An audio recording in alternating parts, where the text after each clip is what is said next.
बनियन या बुनियन इस बीमारी का नाम जो स्वामी जी है, उसमें उभार पर गांठ कौन भी आ जाता है।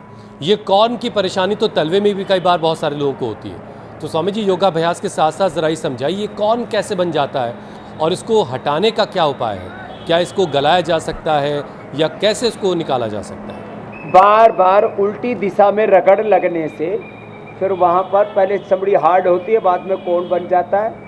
फिर उसको थोड़ा खुरच करके उस पर यदि कलमी शोरा और उसके अंदर सोडा और उसके अंदर थोड़ा सा ये गैरिक डालते हैं, सज्जी क्षार डालते हैं। हमने एक दवाई तैयार कर रखी है मस्से की, सज्जी क्षार उसमें और सोडा खाने वाला और थोड़ा उसके अंदर जो है यवक्षार और क्षार जो है ना उसको काट देते हैं अंदर तक, थोड़ा उसके अंदर घाव को भरने के लिए। फिर एलोवेरा और ये मिला देते हैं गैरिक, और एक ही बार में वो गोखरू ख़त्म हो जाता है। और अंदर से ख़त्म करने के लिए तो गोधन, अर्क, कायकलपट्टी, नीम घनबटी और जितना हो सके उतना जो है नमक मीठा थोड़ी दिन के लिए बंद करा देते हैं। तो एक तो ये भुजंगासन, और भुजंगासन तो सिंह साहब आप करो, हमारे सिंह साहब भी भुजंगासन 100 बार करते हैं। तो ये और एक शीर्षासन जो कर लेगा ना, शीर्षासन करने वाले को तो फिर ज़िंदगी में कभी गोखरों की प्रॉब्लम, कभी वेरिकोज वेन्स की प्रॉब्लम, नस नाड़ियों की प्रॉब्लम, फिर दर्दों की प्रॉब्लम ये होती नहीं है। तो बार बार गलत दिशा में रगड़ नहीं खाने चाहिए पैर, और ये रगड़ा ही सब झगड़ा है।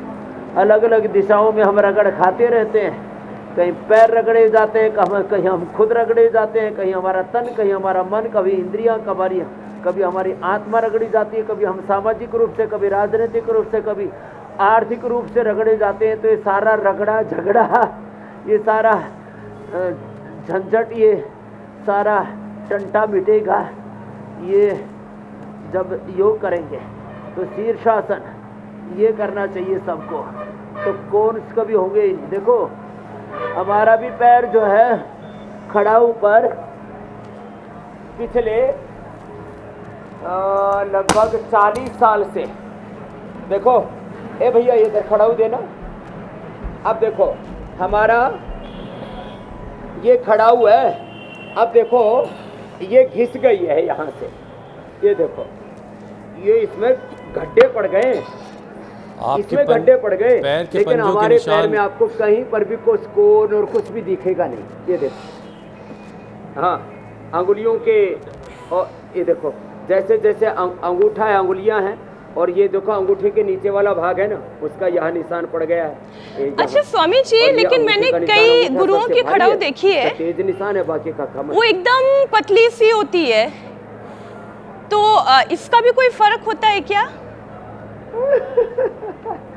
अरे मीनाक्षी जी, वो फैशन के लिए पहनते हैं, जब सबके बीच में आते हैं ना तब खड़ाऊ पहन लेते हैं, बाकी तो जो पहनते हैं हमको पता है। हम इसको ना इसी में चलते हैं, इसी में जोड़ते हैं। तो खैर ये कोई बात नहीं है। तो गुरु लोग कभी कभी भी पहनते हैं, चलो कोई बात नहीं, कम से कम याद तो है उनको। तो एक तो शीर्षासन, एक ये सर्वांगासन।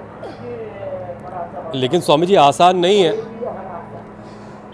आपको पहना हुआ देखने के बाद मैंने भी स्वामी जी एक खड़ाऊ ली थी और कोशिश भी की कि उसको पहन के कम से कम घर में चल लिया जाए, लेकिन मुश्किल हुआ, मुमकिन नहीं हुआ, फिर मुझे उसको रखना ही पड़ गया। वो टाइल्स की वजह से भी स्लिप होती है। अरे टखने फूट जाते हैं यदि अभ्यास ना हो तो।